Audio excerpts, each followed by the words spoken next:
10 habits. That's it. No get rich quick. No side hustle that needs a camera and a microphone. Just 10 boring money habits that quietly changed my entire life. And here's the part that surprises everyone. None of them are about making more money. They're all about what happens in your head before the money ever leaves your hand. I'm going to give you all 10. The 8th one rebuilt my self-trust, and I didn't even know it was broken. Stick around. Here's what I need you to understand before we start. Getting rich is not an event. It's a repetition. It's not the big decision you make once. It's the tiny decision you make 1,000 times, and never notice. So every habit I give you today isn't about the action itself. It's about the muscle it builds underneath. The same way a cold shower isn't about being cold, it's about getting comfortable with discomfort. These money habits work the same way. Paying myself first. Paying myself first. The moment money hits my account, before rent, before groceries, before anything, I move a piece of it to savings. Not what's left over. First. This isn't about the money. It's about the message I send myself. It says, my future is not an afterthought.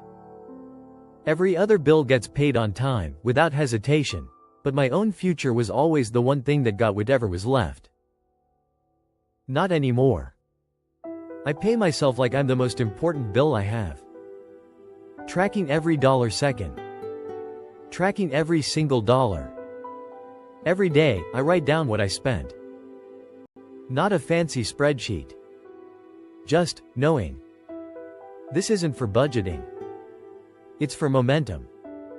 It's the first small victory of the day, like making your bed.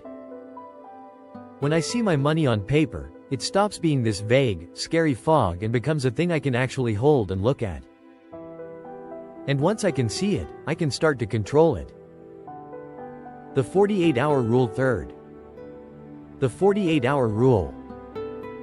No exceptions. Anything I want that isn't food or a bill, anything over $25, I wait 2 days before I buy it.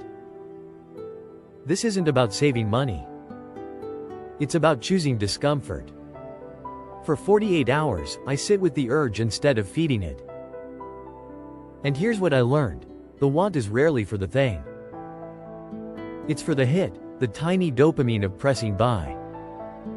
When I force myself to wait, the hit wears off, and I'm left asking a cleaner question. Do I actually need this? Most of the time, no. Cooking at home. Fourth. Cooking at home. Not every meal. Just, most of the time, food from my own kitchen. This isn't for my wallet. Well, okay, it is, but it's bigger than that. It's for my mind. When I stop outsourcing every meal, I build a quiet competence. I learn I can take care of myself.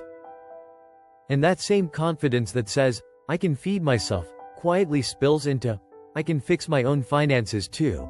Strength in one area builds strength in all the others. Learning money for 10 minutes a day. Fifth. 10 minutes of money education a day. One article. One video. One page. Not a course, not a degree, just a little bit, every single day. This changed what my mind asked for. It stopped craving distraction, the scroll, the feed, the noise, and started craving ideas. 10 minutes a day doesn't feel like much. But feed your brain growth every day for a year, and you're not the same person who started. The version of me that understands compound interest is richer than the version that doesn't, before a single dollar moves. The weekly money date. Sixth. The weekly money date. Once a week, 15 minutes, my phone goes face down. No notifications. No distractions. It's just me and my money, looking at where it actually went. This is my deep work. In those 15 focused minutes, I catch more leaks than I would in hours of distracted glancing. But it's also deeper than that. It's a meeting with myself that I never miss. My money gets my full attention for 15 minutes a week. Most people give their money 0 minutes of true focus, ever. The no-spend walk. 7th. The no-spend walk. This is the weird one. I take a walk without my phone, without my wallet. No podcasts, no music, no stops at the store. Just me and my own thoughts. Here's what happens. The silence does the work. When I disconnect from the noise, the ads, the feeds, the constant, "You need this," my mind finally gets quiet enough to hear itself. And in that quiet, my best money decisions are born.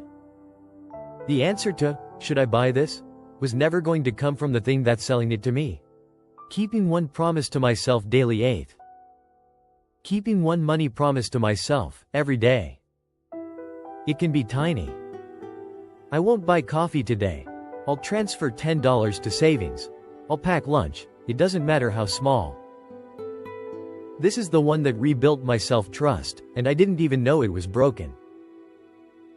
Every time I keep a small promise, I prove to myself that I can rely on my own word. And here's the thing nobody tells you. You can't save money from a person you don't trust. If you've broken every promise you ever made to yourself, of course you don't believe the next one. This habit fixes that, one tiny win at a time. Writing down every purchase. 9th. Writing down every purchase, honestly. Not judging. Not shaming. Just honest. Some days my page is clean. Other days it's a mess, an impulse buy, a late night order I regret.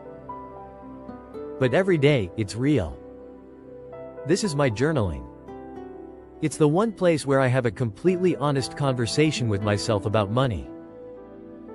Because you can't fix what you refuse to look at. The number on the page isn't a verdict, it's information.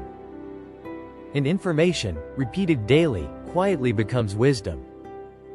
3 money wins at the end of the day. 10th.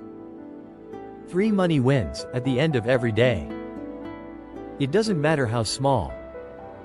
I didn't buy the thing. I cooked instead of ordering. I transferred $5. Some days, a win is simply, I didn't quit. This trains my mind to focus on progress, not perfection. When you're building wealth, perfection is the enemy. It's why people give up. But collecting 3 small wins a day trains your brain to see the good, to feel the momentum, even on the hard days. And momentum is the only thing that actually carries you forward. These 10 habits didn't fix my finances overnight. The change was slow, and sometimes it was hard. But it was permanent. It was never about waiting for motivation. It was about the power of repetition. It was about collecting these small wins, day after day, until they quietly built a new me. A new relationship with money, one that doesn't feel like punishment, but like freedom. Start with 1. Just 1. Pay yourself first. Do it for 30 days, and watch what changes. And if this gave you a different way to see your money, hit subscribe. Because this is the channel that makes you richer one quiet habit at a time. I'll see you in the next one.